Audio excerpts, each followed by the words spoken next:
әжелерімізге концерт дайындадық. Бірақ концерт жүргізушілері ерекше. Әне біріншісі де мейрамға асығып келе жатқандай балалар.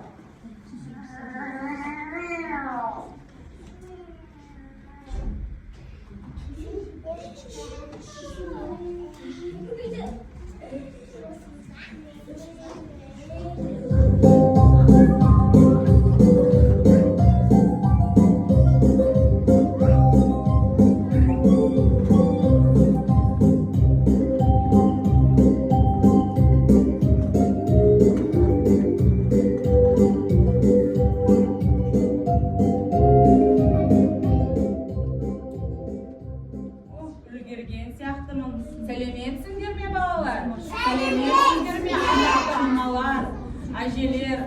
Бүгінгі сіздерді 8 наурыз халықаралық әйел қыздар мейрамымен шын жүректен құттықтаймын.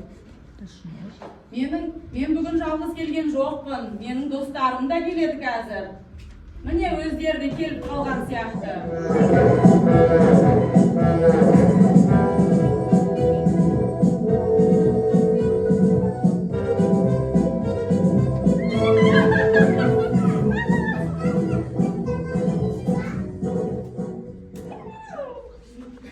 Әрқашан солай.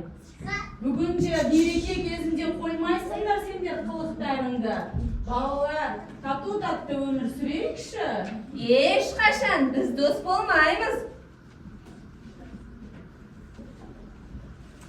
Балалар, қонақтарымызға арнап өзбек биін билеп берейікші, кәне.